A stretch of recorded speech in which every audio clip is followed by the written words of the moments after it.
Hello and welcome to the MMQB Monday Morning NFL Podcast. I'm Gary Gremling. I'm Jenny Brentis. I'm Conor Orr. And guys, as you know, we are right in the middle of election season here, so I want to start off by throwing it to senior political correspondent Jenny Brentis for the latest on the race to be the 2021 Las Vegas Raiders head coach. Jenny, what do you have?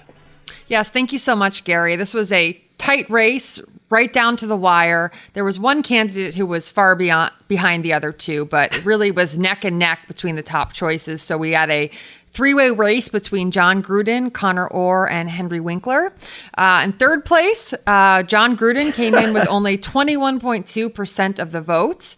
Conor Orr and Henry Winkler were neck and neck. Who was in the lead kept shifting as more votes came in. But with all precincts reporting, Henry Winkler takes it with 39.7% of the vote, and Conor Orr narrowly behind him with 39.1%. Conor, your thoughts on the tight defeat?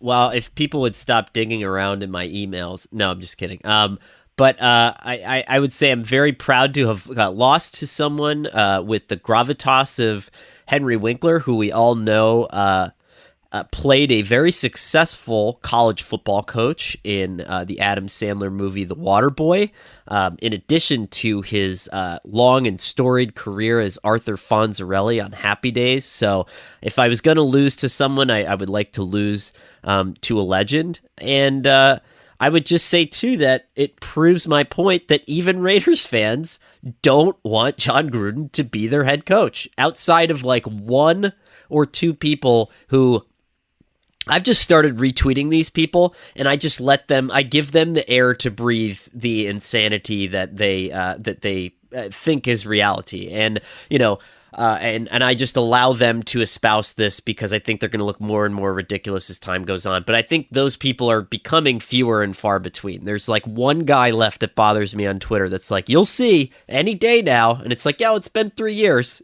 so, that's a long time. So we'll see what happens there. But it's good. The proof is in the pudding. This is essentially the equivalent of like John. It would be like a Democrat in a Green Party candidate, like trouncing the Republican. You know what I mean? Like this was a really powerful person that finished like way behind in the polls. This is like what was Teddy Roosevelt and the Bull Moose Party year, maybe, or something like that. So very exciting. Well, in honor of the great Henry Winkler, I think we can safely say that the poll results show that a vast majority of Raiders fans think that John Gruden's career has jumped the shark. Ooh, that is nice. That is nice. Very that is good. Poetic. Solid. Thank you. I'm throwing out all my one-liners because I can't top that at this point. But we are actually, and you can go back and listen to the entire AFC West preview. It's just, we just yelled about John Gruden a lot.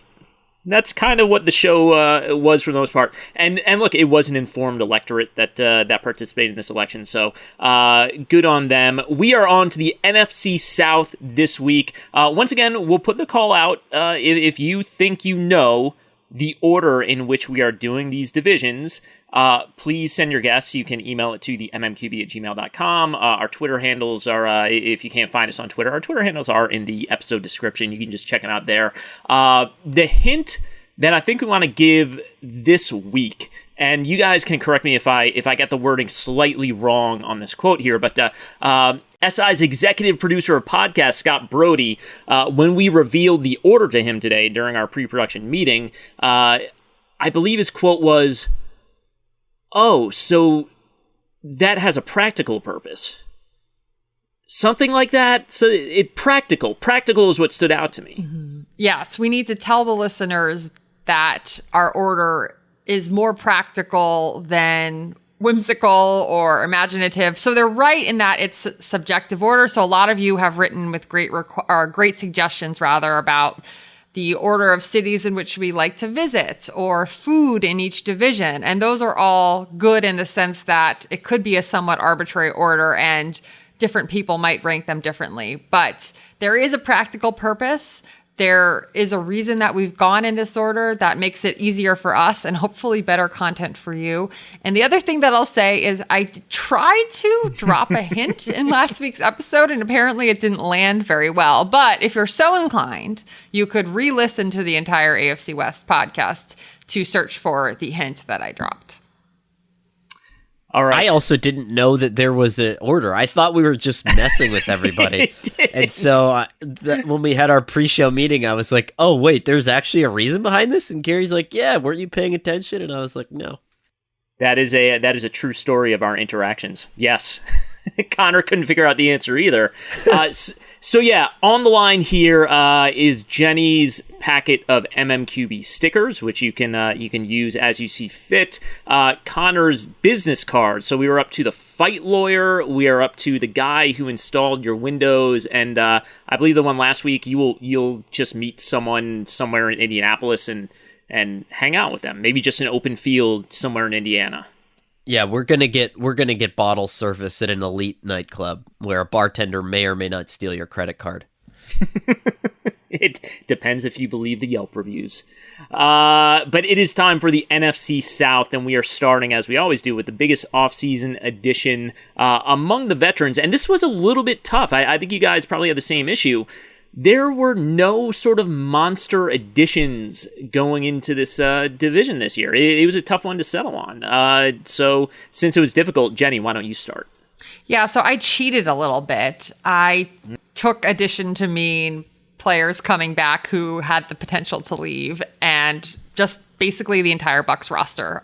Not the entire roster, but they brought back a lot of free agents. They have all 22 Super Bowl starters back in the fold, notably Shaquille Barrett. They tagged Chris Godwin, Levante David, who's the heart and soul of the defense, Sue. So their offseason was all about keeping the team that won a Super Bowl last year. So I'm counting that as acquisitions, because heading into free agency, we weren't sure that they were going to keep all of those players. Fournette was another one that, it seemed like he might be going elsewhere for a time, but they managed to keep the roster together. Obviously, we're seeing the pull of Tom Brady that once existed for the Patriots. Now it exists for the Bucs. Guys recognize that this is a championship window. They won one last year. They feel like the same group can win one again, and they would rather be back in Tampa Bay for that chance than to go anywhere else. So if you count that as an addition, I put in the Google Doc, does this count? ? Not sure, but hey, I'm going to go for it. I'm going to allow it, but watch Thank yourself, you, Gary. counselor. Thank you. Connor, why don't you go ahead? I mean, you could make an argument that beyond the Bucs bringing all their players back, like one of the biggest offseason additions in the entire conference was like AJ Bouye, and really that's nothing to write home about. And I considered actually putting him on that list for Carolina just to kind of diversify. But you and I had the same player. We had Hassan Reddick, and I think that the reason that's significant is he really did kind of come into his own as a pass rusher at the end of his time with the Cardinals and put in a lot of that stuff on tape. And so when you're in a division with a lot of older stationary quarterbacks, like I do think that a pass rush matters, especially if you pair him with Brian Burns. You can get him after the quarterback, and so you've Matt Ryan, you've Taysom Hill, Jameis Winston, Tom Brady. Like fast players off the edge matter, and so I think that Hassan Reddick gives you something that you didn't previously have there.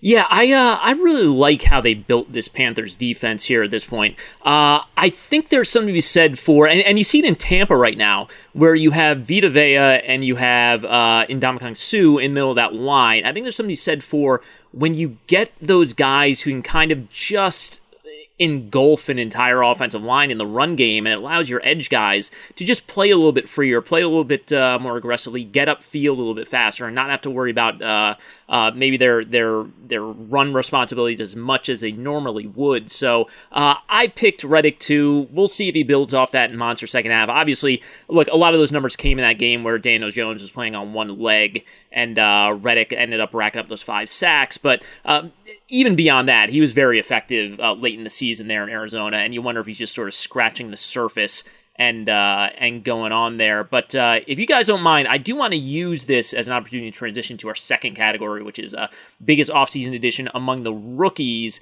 And I do want to highlight two guys in Carolina here. I want to start with J.C. Horn because, look, as far as that front four goes, and you know, like I said, in Reddick, you have a guy who can get upfield. Brian Burns might be an absolute star this season. I mean, he's on the verge of being something really special here. So you have this incredible pass rush here in Carolina. J.C. Horn's really interesting to me in the secondary, just as a guy who, look, if you just look at his box score stats, you would probably not identify him as a big ball skills guy, but he is a guy who makes plays on the ball. I mean, he can turn the ball over, and adding him to the secondary, and they took him 8th overall when a lot of people thought they might go quarterback here. They might, they might go offense for the first time in the history of this regime, in the draft of this Matt Rule regime, but they end up going J.C. Horn. So really interesting fit behind a team that might be really good in the pass rush, and they need guys who will be able to make plays in the secondary here. I also wanted to highlight Tommy Tremble real quick because I think he's just a tremendous, tremendous talent at tight end. And since I'm already on the record a couple shows ago as saying that the Washington football team is the new version of last year's Tampa Bay Buccaneers, even though I picked them second in the NFC East, I will just layer on the insanity. Tommy Tremble has some George Kittle in him, I think. I think he's a guy who is just, I think he was underutilized at Notre Dame in the passing game. He's a little bit raw, but I do think he's going to help you out as a blocker, and I think he's a guy who, when you start getting the ball in his hands, he's going to make plays here. So essentially they landed J.C. Horn. They also landed the guy who is just a clone of the best tight end in football right now. Just on a related note with the Panthers, I recently went back and I watched their All Access draft video that they put out, where they, I think, kind of accidentally revealed that the Vikings were trying to trade up to get Justin Fields, which I'm sure that the Vikings were thrilled about when that video came out. But when they were drafting J.C. Horn, I liked that even J.C. Horn he's like, no, they're not taking me. And then like in the Panthers war room, there was all this complete chaos, and David Tepper was like yelling at the general manager, and he was just like, tell them to stop calling with bad trade offers. And he just kept going, no negative points, no negative points, no negative points. And then I was like, how stressful and aggravating must that entire process have been? Like, I would have probably ended up picking a player that I didn't want just to get him to shut up, you know? And I'd be like, I mean, I don't know, J.C. Horn, there you go. Just stop yelling at me, you know? I can't like imagine trying to like record a podcast with like Shelby going, no negative points, you know? But so I don't know. I'm just saying that maybe my theory that they maybe didn't mean to draft J.C. Horn, they just wanted to shut up their owner might be true. I don't know. I guess we have to watch that now. Yeah. Wow. I have to say, the other day, my mom was asking me how the podcast was going. And I said, well, you know, Gary and Conor come out with a lot of hot takes, and I just can't seem to keep up. So your latest one, comparing a rookie to George Kittle, yet another hot take, but I'm here for it. And I'm yet again not going to keep up because my pick for biggest offseason addition for rookie is Kyle Pitts. But I really think, you know, he was a highly coveted player, obviously drafted much higher than we generally see tight ends going for a reason, because he can do so many different things on the field. But I think for Arthur Smith in particular, who used a ton of 12 personnel in Tennessee and can be expected to do so in Atlanta as well, with both Pitts and Hayden Hurst, and also all of the other things that Pitts can do as a receiver, and just the versatile skill set that he has that really transcends what you think of as a tight end, and thus why he was drafted number 4. The Falcons are in a really interesting spot. They elected not to do a total teardown, not to draft a quarterback at 4, and to stay the course with Matt Ryan. And so it's hard to know exactly what to expect from Atlanta this year.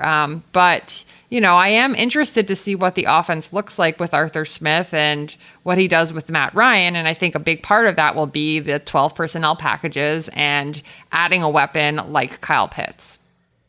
Yeah, I think that he's going to be such an exciting player because you're going to be able to move him around so much. And what Gary likes to say, and I think is a valid point as well, is that everybody says that Kyle Pitts wasn't a great blocker coming out, but that's because he wasn't asked to do a whole lot of blocking. And I think, if he can refine that part of his game and become that ideal multifaceted tight end, to Jenny's point, that takes what Arthur Smith has had in Tennessee and puts it in a dimension that we really haven't seen before. I mean, Jonnu Smith and Anthony Firks are a great combination, but Hayden Hurst and Kyle Pitts, if both of them can, help them marry the run and pass game together, that's an exceptional asset to your offense.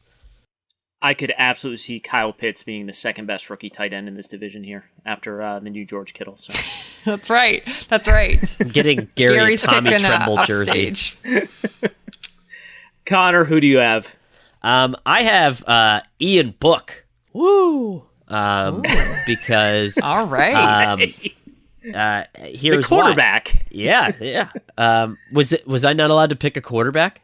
No, I guess you can pick a quarterback. Yeah.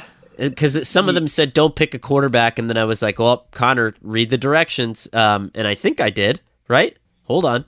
No, you're fine. You're fine. Okay, good. You're good. I was more like the quarterback, Ian Book, as if, is there another Ian Book that plays another position? No, just Ian Book, the quarterback. Yeah. You go. That's a deep cut right there. I mean, that's Noah Gray deep. I think if you're Sean Payton, it allows you to F with teams during the week. Like if he develops into anything, any semblance of a passer that can take NFL snaps, I think it really helps you in terms of gamesmanship because, I think it was NFL Network that reported at the time of the drafting him, they're going to make all three of these guys active on game day, right? And so now you're going to have to wonder, okay, is Taysom Hill not playing quarterback this week? Is he playing tight end? And what does Ian Book active mean? And does that mean Jameis Winston starting and he's going to back him up? But from a practical standpoint, Sean Payton has taken and swung and missed on a lot of mid-round quarterbacks during his time in New Orleans, so I'm not saying that this one's different by any stretch of the imagination, but I will say that there was a sort of a building of excited scout chatter about Book late in the process. I think he was a guy that if you talk to people during the Senior Bowl, before the Senior Bowl, he was an undrafted 7th rounder, and afterwards kind of developed into that 4th round guy. If you're in Sean Payton's offense, so much of it is the processing ability, which Ian Book has, a little bit less of the arm talent, but that was always Drew Brees too. I mean, Drew Brees was not a guy that blew you away with his physical tools, and Ian Book can also move a little bit and can run. So I don't know, maybe he gives his quarterback competition a little bit of run for its money in the spring and in the summer, but then when it comes to the fall, he just helps Peyton kind of mess with everybody a little bit, So what I'm hearing is Tommy Tremble is George Kittle and Ian Book is Drew Brees. Incredible mid-round finds in the NFC South. How did Notre Dame not win the national championship last year? Didn't they lose to Clemson by 48? I'm just translating, distilling down the message. Hopefully I've gotten everything right, and I've captured all the nuance that you've presented in your takes. So it is take week on the MMQB. Every week is take week. And Kyle Pitts is pretty good too. Most valuable non-quarterback in the division. We will start with Connor. I just have Christian McCaffrey because you saw how significantly that offense fell apart last year without him. And I think that becomes even more so this year because I think that Sam Darnold is a downgrade from Teddy Bridgewater. I really, truly think that Teddy Bridgewater is a better quarterback. I don't think Sam Darnold's going to have a good season, and I think he's going to need somebody to check the ball down to. I think that in other drafts, he would have been a 3rd round pick. And I think that he's a guy that needs help dumping the football down. Christian McCaffrey is the ultimate outlet back, and I think that he's going to keep drives alive by virtue of simply being Christian McCaffrey. And so more so than maybe any of the other star offensive players in that division, those quarterbacks don't need as much help as Sam Darnold, I think, is going to need. And so while you never want to be that beholden to a running back, Carolina finds itself in that position. Yeah, I was going to say, I'm with you on that Sam Darnold take, and I would never say never with him. He is a physical talent, but if you were doing the slider, that's my imaginary slider, if you're watching on YouTube instead of just listening to the podcast, I think it's like an 18% chance he becomes a quality starter at this point. I just think I think they're ready to move on to something else, and they just needed a placeholder. And I think they would have been better off with Teddy Bridgewater, but that ship has sailed. I understand why they're rolling the dice.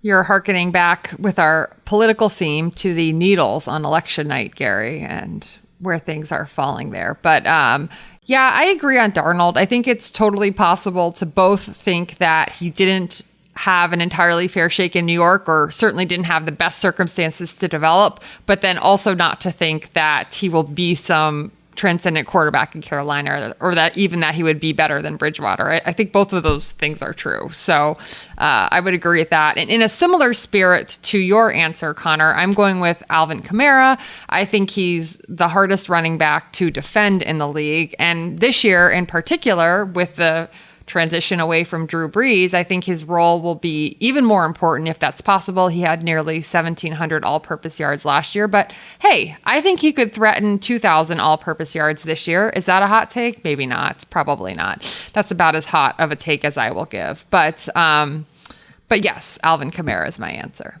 I was going to say, if you're going to keep up, you got to go like 6,000 yards season. Oh, okay. Yeah. I don't think I'm willing to go higher than 2,000. So this is why I'm bad at the take thing.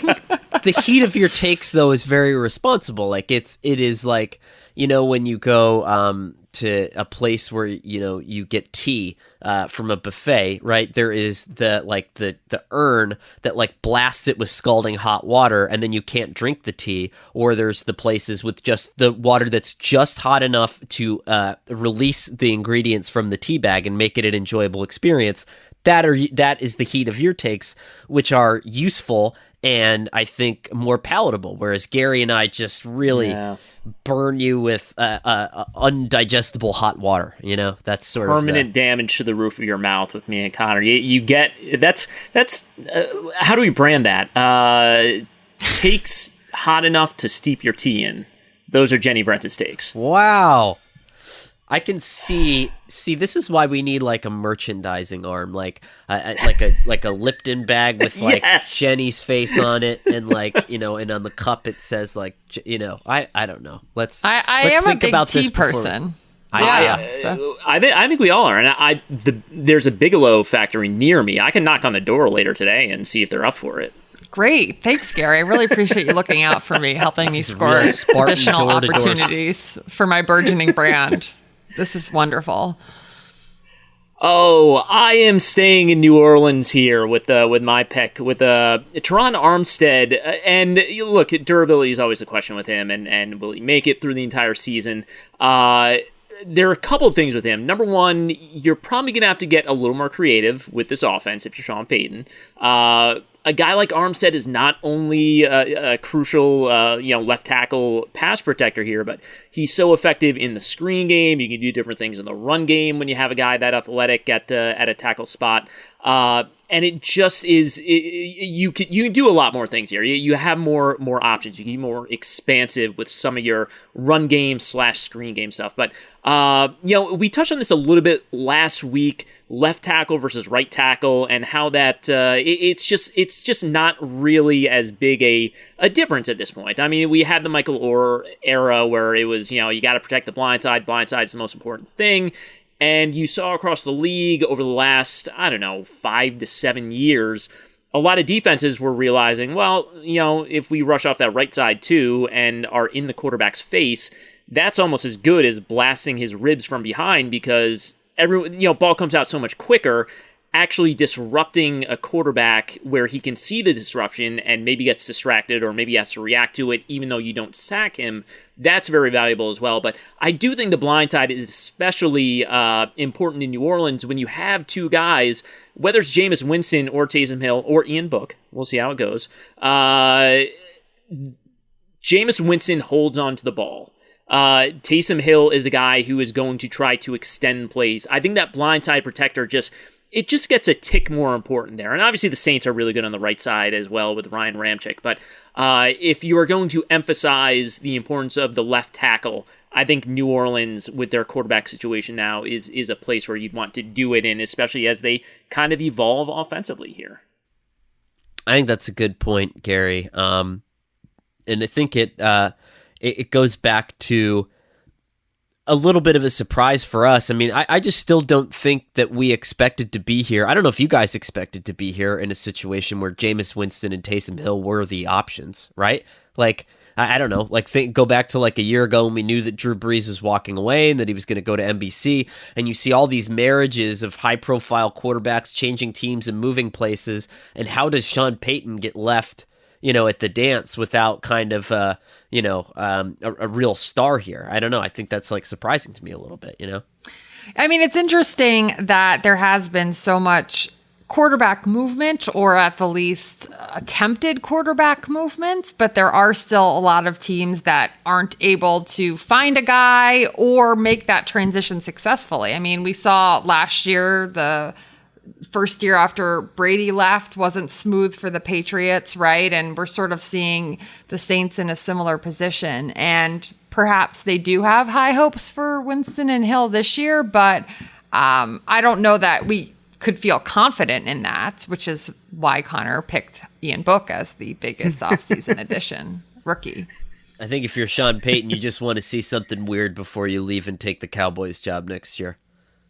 Yeah, well, this actually leads well into our next category. All right, most interesting coach, head, or assistant. And Jenny, you lead us off here. Yeah, I'll lead us off because it picks up right where Conor stopped. I actually thought Conor would also put Sean Payton down, and we'd have a similar situation like last week where I was first up and I talked about John Gruden in, milquetoast terms, and then Conor turned up the heat when it was his opportunity. But yeah, I mean, Sean Payton has never been the head coach of the Saints without Drew Brees. And so I think this is going to be very interesting in the way that Belichick last year was very interesting for the Patriots. How would he handle this situation? And, I think Conor's point is a really good one. And it's a reminder that the transition from a generational quarterback isn't always the easiest. It's not, it's hard to time up exactly when the quarterback is going to leave, whether it's they want out of their situation like Brady or they retire like Brees. And, Brees, it seemed like he was choreographing that this would be his last season, and we thought that going into it, but still weren't positive until, right before free agency started. So now they're in a situation where it's a big challenge for Payton. And if he's going to make it work, as you referenced earlier, Gary, he's going to have to get more creative. He's going to have to find different things to do. He doesn't have the quarterback with the, experience and insane processing ability that Drew Brees has, simply because there aren't many of those quarterbacks who have that built up, institutional knowledge of playing for the league as long as Brees had. So what direction do they go in? What does the offense look like? What's kind of the counterpunch for what's expected this year? I think it's a big test of will Payton stay put and try to make it work with a different quarterback other than Brees? Or, as Conor referenced, will he make the long rumored jump and go to another team like the Dallas Cowboys? I think he's going to just hot dog it like Nick Saban. Did you see how ridiculous that thing was that Nick Saban said last week that when the team doctor said that he couldn't have Drew Brees, he decided to leave and go back to college football, as if he had no power over the team doctor and couldn't overrule him and keep Drew Brees. But, I think that Sean Payton to me just strikes me as the kind of person that, and I think this is indicative of all NFL coaches, right? Bruce Arians' book is called The Quarterback Whisperer, but he followed Andrew Luck and Carson Palmer and Ben Roethlisberger and Tom Brady and Peyton Manning around. So yeah, sure, you could be the quarterback whisperer when you do that. I could be the podcast whisperer when I'm on the show with Gary Gramling and Jenny Vrentis. It makes me look good every week, and so yeah. But I think that's just one of those things, right? And you get to go to Dallas then next year, and you get to resurrect Dak Prescott, resurrect in air quotes, because he's already one of the best quarterbacks in the NFL, and you can take that team in another direction and do whatever you're going to do there. I think that makes a lot of sense. But it's a weird thing because he has done some pretty incredible things in terms of just winning games with Taysom Hill. Like, I think that's a wild thing in itself. Like, it's a tight end who knows how to throw the football, basically. And he was pretty successful during the year with Teddy Bridgewater when Drew Brees broke his thumb. The year before that, you were winning games. And so I think that in that way, he's been creative, but also, like, there's that aspect of it that's really hard to ignore, right? Like, that he maybe has largely underperformed over the course of, since that first Super Bowl, since the only Super Bowl, right? Like, how do you not have another Super Bowl out of all this? Every team is, capable of winning 13 or 14 games, but something happens along the way that causes you to not make the Super Bowl. And I don't know. Like, I think it's just one of those weird things that sort of adds to, that flavors his legacy a little bit. Yeah, Connor, I think that's a really good point, because you could look at Bill Belichick and say Belichick has something to prove, that he can win a Super Bowl without Brady. And okay, maybe that's true in a sense, but he also doesn't really have a lot to prove because he's won 6 Super Bowls as a head coach, right? So Sean Payton has won 1 Super Bowl. So there is more to prove there. And it doesn't just have to do with Brees. And so I think that's a really good point. You assess after this season and you say, where is my best opportunity to win a Super Bowl? And this is a reason why there have been these rampant rumors around Payton for a while, maybe that he would leave and go somewhere else, and maybe, a team that he saw as having a better chance, or whatever the case may be. I think he definitely is out to prove certain things, more so than a Belichick. It is interesting, right? Because if you fancy yourself as a top-of-the-line head coach, which I'm sure he does, there really is no excuse to be as far away from Belichick as he is, right? Like, other coaches can say, maybe Andy Reid or anybody that's kind of Pete Carroll, anybody hovering in that stratosphere can say, well, I don't have Tom Brady, right? And Tom Brady is this archetype of this all-knowing starter who can make everything around him happen. But the closest thing to that is Drew Brees, right? That's the second guy, right? That's the guy after Tom Brady that you'd probably want to do all of the Tom Brady things. And so you have that. And so, I don't know, and maybe not 6 Super Bowls, but you could have 3 or 2 or more than 1. So I don't know. I think that there's, something to be said there. Just poking the Saints bear a little bit, All right. Yeah, that's what we're here for it, Connor. We're here for it. What if Jameis Winston ends up being good in this system? Let's put it this way. 1, do you think Jameis Winston can be good in the system? 2, if no, would you rather go with Taysom Hill here if you're Sean Payton?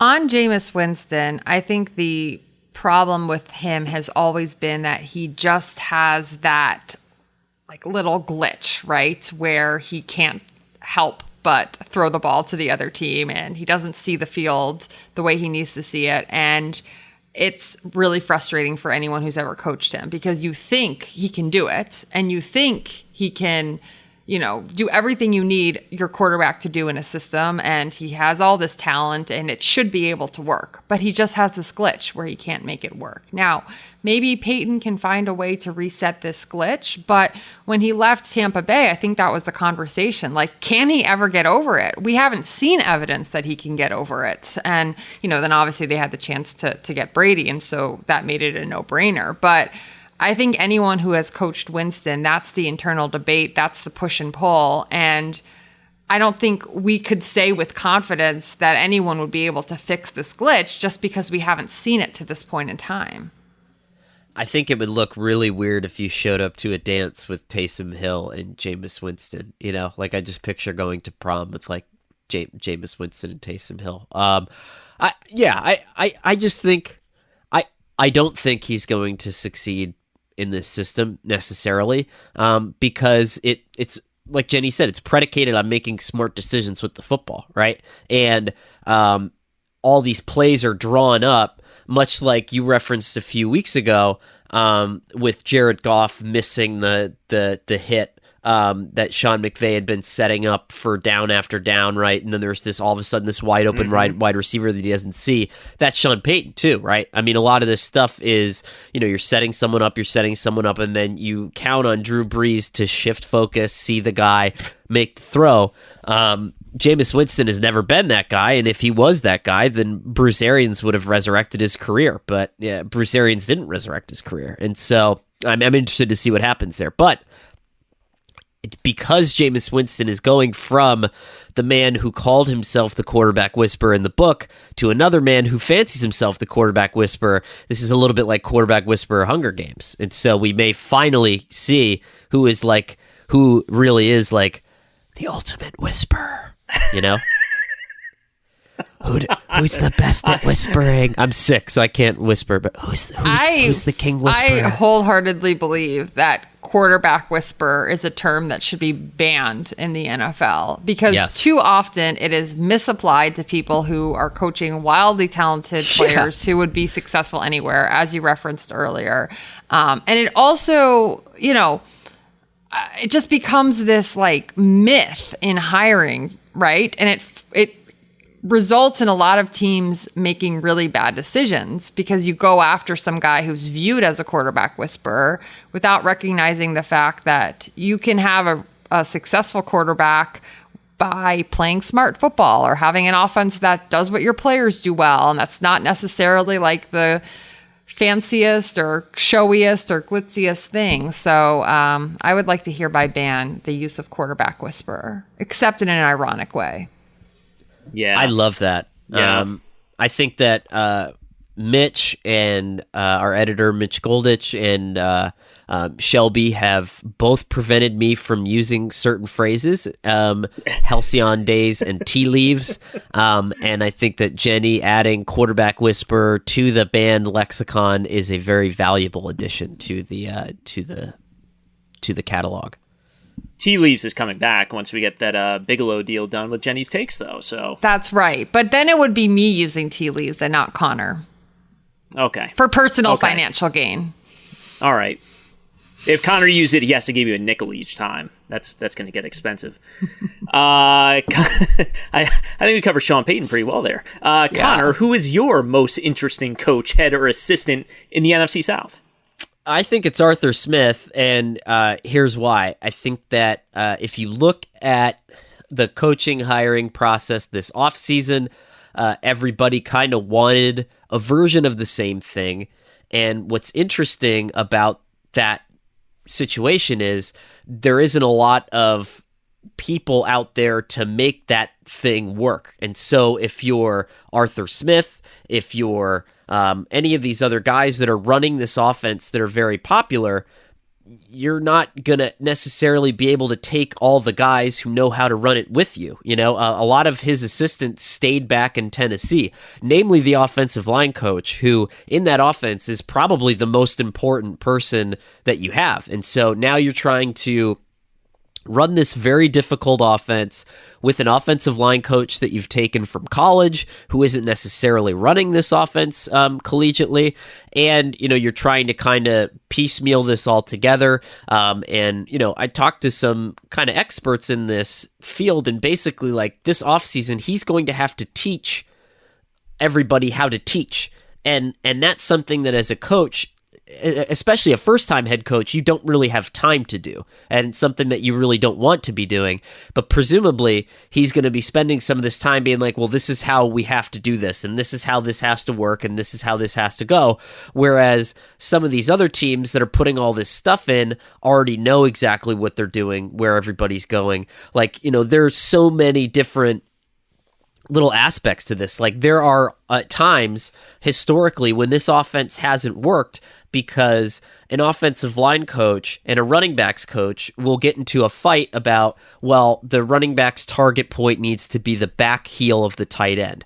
No way. The running back's target point needs to be the back heel of the tackle. And entire teams' offenses will break down over this minute detail. And so I think it's going to be interesting when you're trying to run this without your offensive line coach in a new place, how that's going to work. And so I definitely have my eye on that. Now, he has a good offensive line coach, just not the one that he had in Tennessee, and he's got great players, just not the ones he had in Tennessee. And so can you make all this work without the stuff that you had before?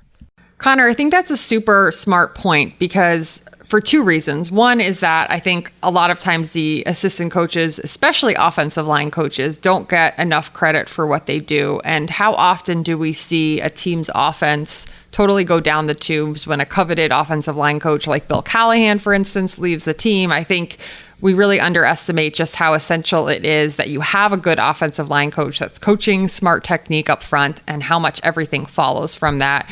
And the second point of it, too, is how important your staff is. And I think you've laid that out really well. And we've seen a lot of head coaches. Andy Lynn comes to mind. He didn't really get to hire his whole staff when he went to the Chargers. And I think that restricted his ability to implement the systems and the ways of coaching that he would have liked to do. So I think that's a really important insight. It's something to keep an eye on this year for sure. Just a really interesting spot for Arthur Smith. And I guess we'll get to it in the predictions at the end of the show. But, what do we expect of the Falcons? If he goes, Falcons last couple of years, if they went 7-9, that was a disappointment. Is it really a disappointment if they go 7-10 this year or 8-9? I don't know. I'm going with the Bucs offensive guys here. Byron Leftwich, offensive coordinator, and of course Bruce Arians, who wrote a book in which he described himself as a person who speaks in a very soft voice to quarterbacks. But oh man, this is going to be my worst take of all.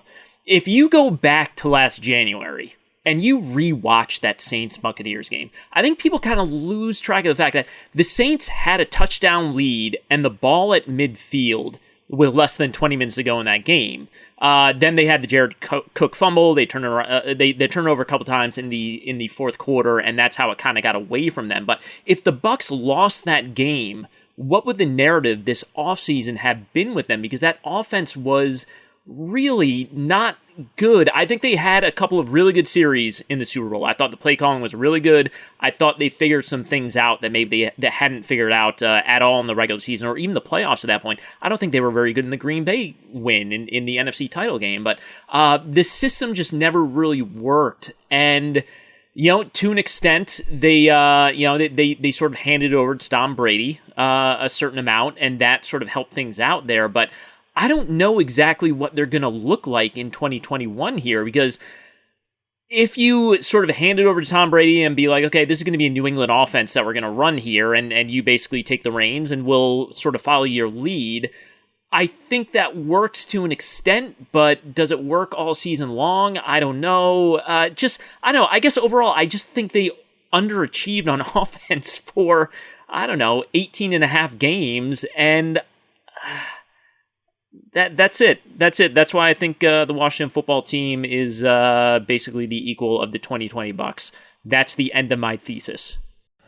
Well, I'm curious to hear what Jenny has to say here, because she in the Super Bowl story did a lot of really great reporting on Bruce Arians and Tom Brady actually coming together and deciding what this offense was going to look like. But I talked to some coaches down the stretch who really, it's not that this offense was spectacular at the end of the season. Like, they were running like duo, these basic running plays, but they had an excellent offensive line. They had a thick, deep core of running backs that could pound the ball. And sometimes, every 2 or 3 years, there's that weird situation where in November, December, and January, that matters.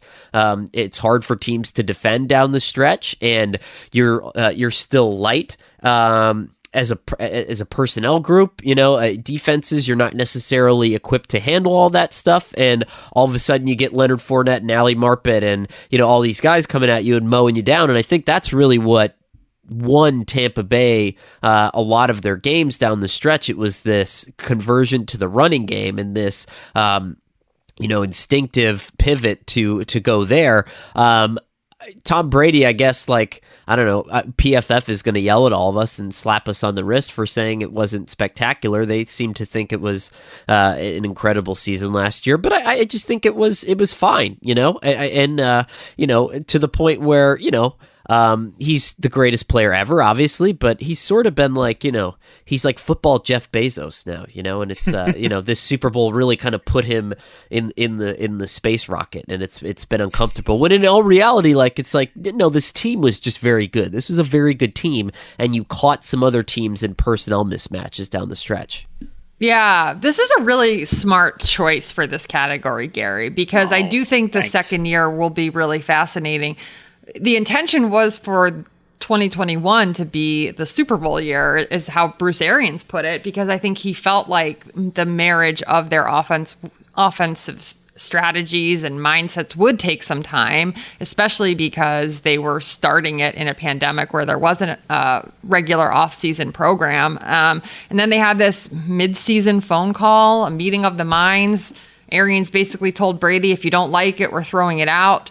I think there were just so many things that were different for Brady. Even how he reads his progressions were completely different in New England versus in Tampa Bay. And this, it really is true. The, no risk it, no biscuit Arians offense versus the, stabbing them with death by 1,000 paper cuts type offense from New England. And so Arians really did kind of let Brady take the reins towards the end of last season. But so what do they do now that they have an entire offense together or off season together? What do they do now? How do they build on that? Was that just to get through the end of last season, right? Was it, hey, we're in this situation. We can't effectively merge everything right now, so I'm going to defer to you a little bit. Does that carry forward into 2021 because it won them a Super Bowl? Or do we see something different this year? And I think that'll be really fascinating to see.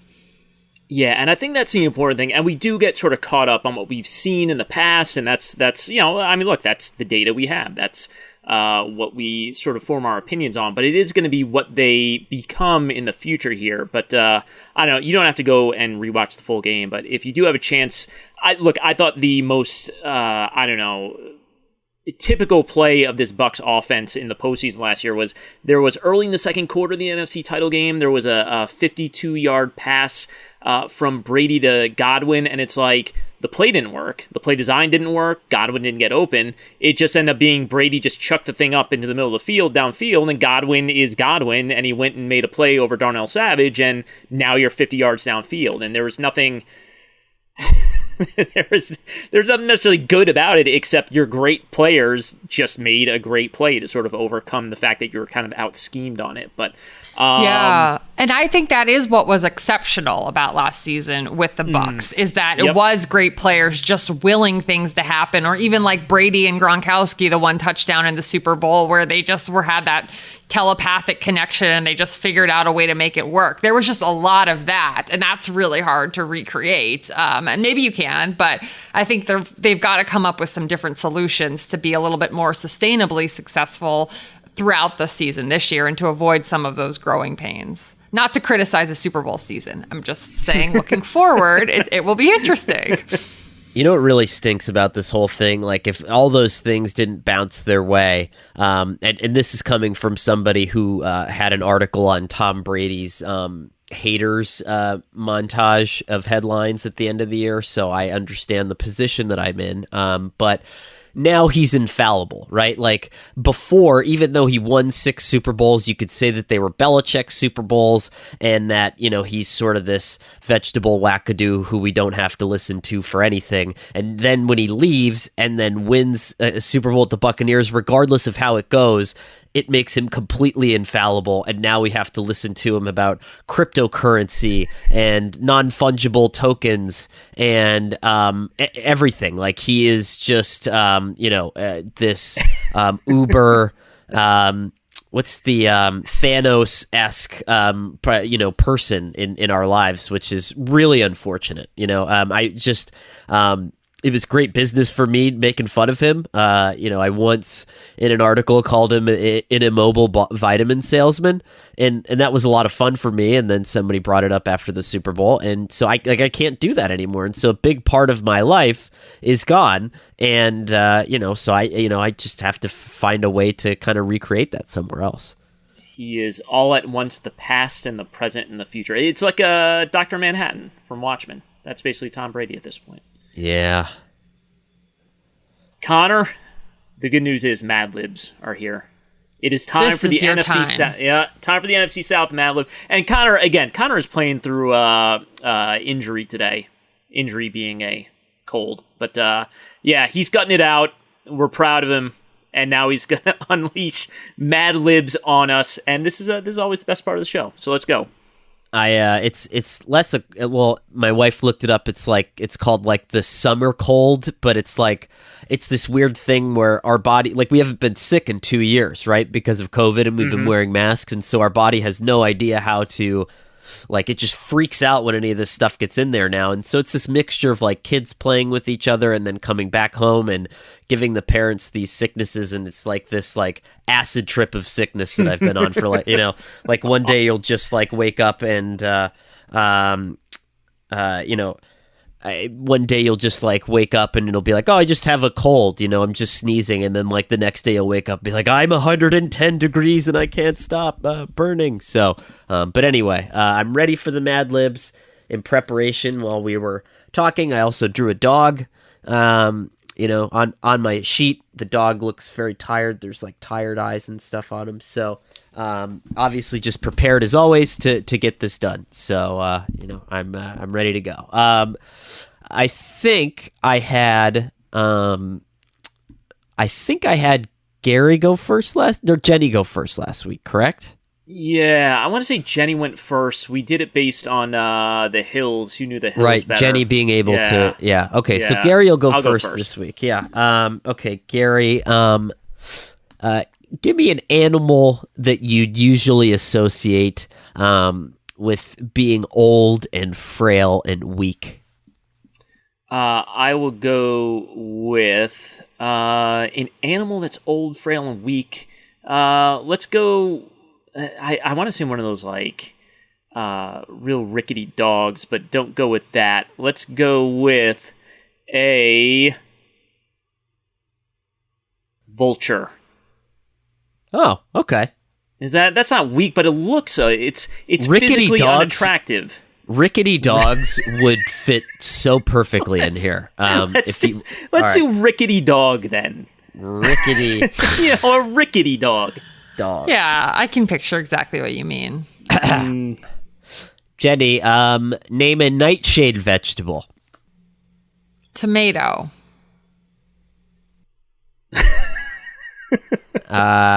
So those two clues being back to back. Yes. And then this third one you could. Okay, so Gary, an animal that you would associate with being very unexciting and boring. Let's go with a boring dog. Pigeon. Okay. I was gonna say.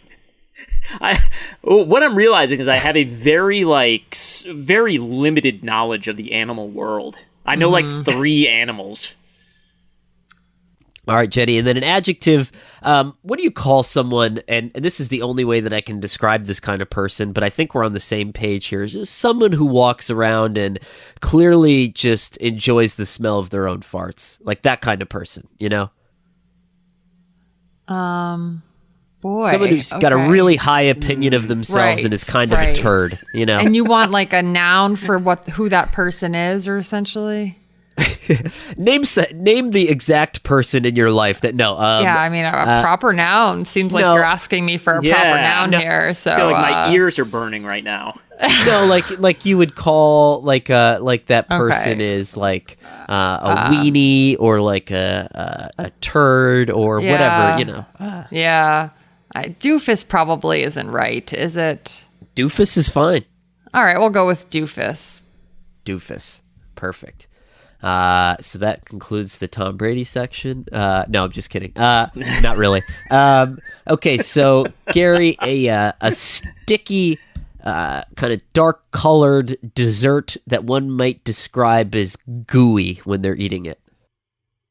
Gooey dessert. A gooey dessert, like a s'mores. S'mores. Ooh, Yeah, good choice. How's that? Yeah, that makes me really hungry. I love s'mores. Jenny, a fruit beloved by people with no teeth or people with bowel issues. Wait. Applesauce? Apples? Okay, applesauce, yeah. I don't know. What is he? These clues are so specific. Was I supposed to say banana? I don't know. I was thinking prune, but it doesn't have to be prune. Oh yeah, prune is definitely no bowel issues. The no bowel issues. The no teeth thing, threw me off. That's what threw you off. Got it. Yeah. Okay. Gary, your favorite ridiculously expensive high-tech kitchen appliance?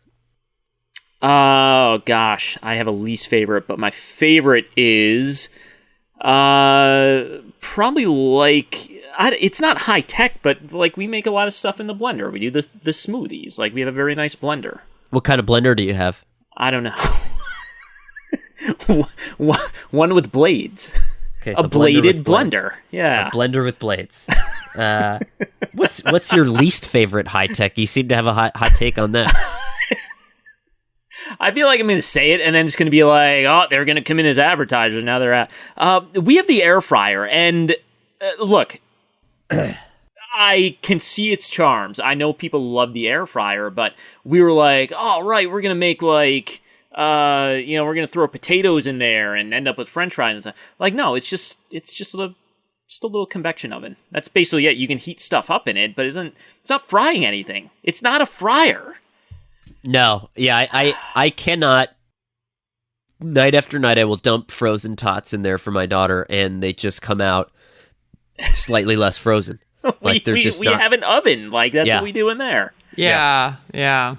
Sorry, air fryer people. It's a lot of people like it though. Sponsorship terminated. Okay, Jenny, a peaceful, low risk weather pattern.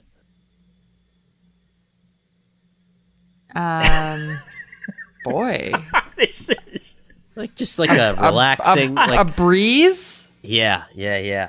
I don't think this can possibly live up to the clues when we hear it. Mean, I'm really kicking myself over not saying prune juice, but we'll just have to move on here. So, could we say a light breeze? Light breeze, sure. Gary, your favorite flavor of ice cream? I do not care for ice cream, but I will say cookies and cream.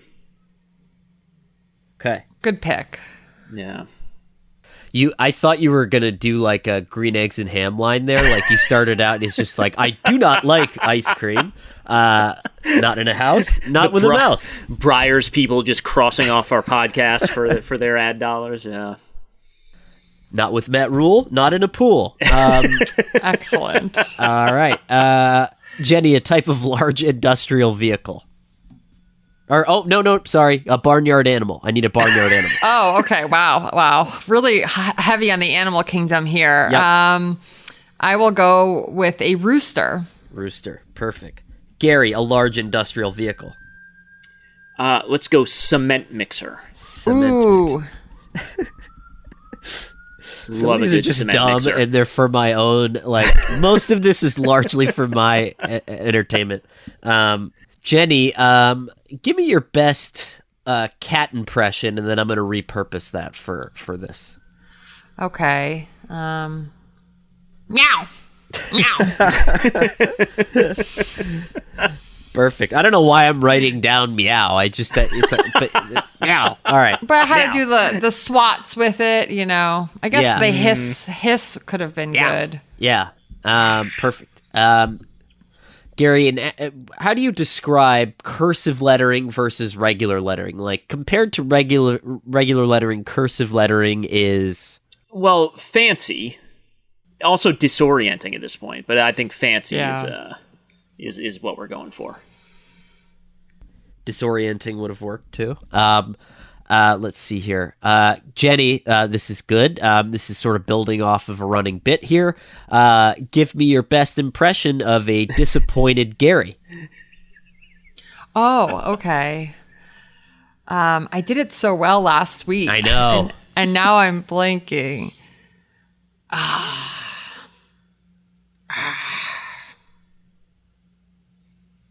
Is that... It's like, okay. What did I say last week, though? I don't know. I do give the... Yeah, the write it down as bah. Bah. Okay. Like B-A-H. Bah. Bah. Okay. Bah. Got it. And then, Gary, just a very yucky earth tone color.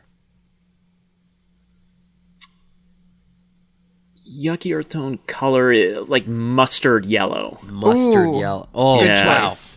I don't think you have any idea how perfect that fits in there. Good. Wow. Okay, there's a lot of clues this week. There are 15 clues this week. Yeah. Okay. That's a long one. Yeah. The NFC South can't be that good because last year it was won by a bunch of old rickety dogs. Unfortunately for all of us, the Buccaneers winning means we can't have any tomatoes because Tom Brady is right about everything. It's been a strange offseason to see football's greatest player turn from a boring pigeon into a braggadocious doofus. Below, Tampa Bay are the Saints, a team that always seems to be good enough to win the Super Bowl, but always ends up in the s'mores. Sorry, I just thought that was funny. Quarterback Drew Brees has retired, destined for life as an old applesauce in the broadcast booth.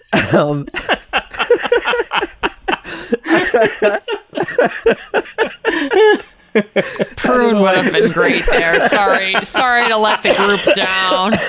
No, it was the no teeth. You can't eat a prune if you have no teeth.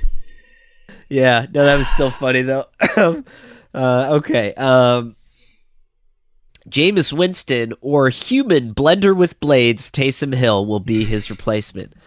In Atlanta, the Falcons have a chance to make a sexy hire to replace Dan Quinn, who brought the team to a Super Bowl a few years back, and instead they chose Arthur Smith, who some might say brought all the energy of a light breeze to Atlanta.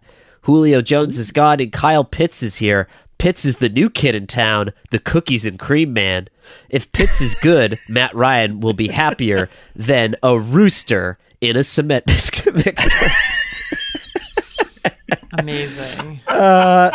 Meanwhile, in probably last place, we have the Panthers. Meow. They'll be quarterbacked this year by fancy-haired quarterback Sam Darnold. Will he be good this year? Bah. Matt Rule used to be thought of as the golden rule. Now it's more like the mustard yellow rule. Ooh. So that's how we. Wow. That's how we close that one out. Very that good. That was beautiful prose at the end. Yeah, a couple of those are gonna. I've got to. I don't know. I got to put them on a plaque. Maybe stitch them onto a pillow. Those are some good ones in there. There were. Yeah. I don't know if it's maybe because I haven't slept in 3 days, but that was the hardest I've laughed at a Mad Libs yet. I just like. I don't know. Like. Rooster in a cement mixer was really the height of this thing. I don't think we can top it. And then calling Drew Brees an old applesauce. I don't know. I just love I think it's even better than prune because it's like, yeah, prune is maybe what you'd want to say, but you could just watch him on NBC doing a game and you could see an old person being like, what an old applesauce he is, you know? Oh, man. It's great. Good job, everybody. That was excellent. And we're going to wrap it up. We have our coaches poll order finished, and then we got to get the next business card into our prize for guessing the order of the divisions here. But our predicted order of finish, we were unanimous on fourth place and third place as the Panthers in fourth, It was the Falcons in third. You guys both picked the Bucs to win the division. I picked the Saints because I'm sticking with my thing about how, I don't know, the entire last two rounds of the playoffs were a lie last year, and the Saints should have beaten the Bucs at home, and that's just the way it goes. But yeah, I don't know. We for once touched on all the quarterback situations here. I don't know. I don't know what else we can possibly do with this division here. We said Rooster in a cement mixer, and I think that just about covers it. The Rooster is in the cement mixer here, Gary. Absolutely. A new metaphor for happiness.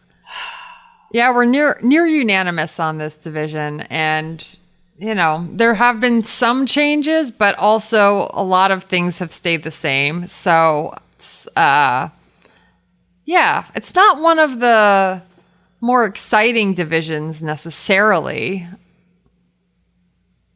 I mean, who knows? Like, maybe I'm totally wrong about Sam Darnold, right? And like, I think if last year broke a different way for the Panthers, Joe Brady would be a head coach right now, their offensive coordinator. He's very good. He's the guy that got Joe Burrow drafted number 1 overall in the NFL draft. And so, I think that there could be a lot of things that happen for this team that, maybe we're just not seeing at this point. But the problem is there's just not a lot of evidence. Like, I just don't think the Falcons, for example, I don't know if they can run Arthur Smith's offense right away. I just don't think they can do it exactly the way that they want it. It's going to take them some time. And the Saints and the Buccaneers are just kind of those established things. I will say that picking the Buccaneers to win the division was the most begrudging thing that I've done in this entire exercise. But at the same time, it's like, how are we ever going to pick against this guy again? I just, it just would be silly at this point, And I would say my wild card is maybe the Falcons, maybe Arthur Smith unlocks something with Matt Ryan, and maybe we see, a return to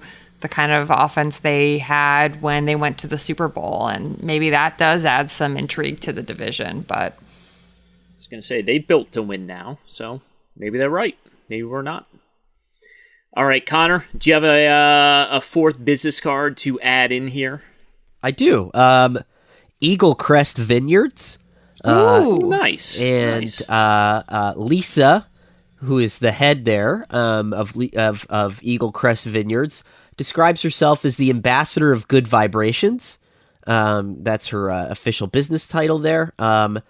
Makers of 100% pure grape Finger Lakes wine for over 140 years. I believe one of the official winemakers of the Catholic Church, oddly. Okay. And I went there on my honeymoon, and it was delicious.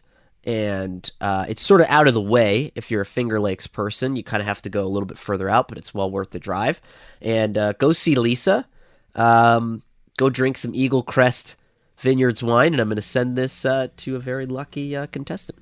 Now that's a great one. A good wine recommendation, a place in the Finger Lakes to go for some relaxation. That's the best one so far. To be clear, so. We're not sending you there. We're not sending you there. Just the business card. But you could then, if you choose to do so, seek out this vineyard, is what I was trying to say. It's your first step on the way to the Finger Lakes. It's like we're not even sending them the link to the vineyard. It's like we're sending them a business card in which they have to type in the URL and then go to the website and then decide they want to drive there. But yes, I think you should go there. It's very good. Listen, no one said the prizes were good. We just said we were offering prizes if people guess right. And to be honest, while we have received some imaginative guesses and guesses given with a lot of passion, which we love, no one is close yet. So we may not be shipping these out at all. So, you can also have all the batteries that have died in my recorder during this process. And this is like a fistful of batteries right there. You can have all these 90% dead batteries. I still think the MMQB stickers are pretty good, but that's just I love the MMQB stickers. You gave me a handful of MMQB stickers. I'm running out of places to put them in my house. My wife is like, these are our wedding photos. There shouldn't be MMQB stickers on them, but I like the MMQB stickers, Send the guesses in, and remember your clues. Subjective, but practical. And we'll see you guys next week. The MMQB Monday Morning NFL Podcast is Jenny Vrentis, Connor Orr, and me, Gary Gramling. We are produced by Shelby Royston. SI's executive producer of podcasts is Scott Brody. Thanks, as always, to senior podcast producer Dan Bloom, the one person we know listens to this show every week. Mark Mravik is emeritus editor of the MMQB. Andy Benoit is the founder of the MMQB NFL Podcast. Be sure to subscribe to this feed on Apple Podcasts, and once you do, please leave a rating and review because it really does help other people find the show, which is also available on Spotify, Stitcher, SI.com, and wherever else you listen to podcasts.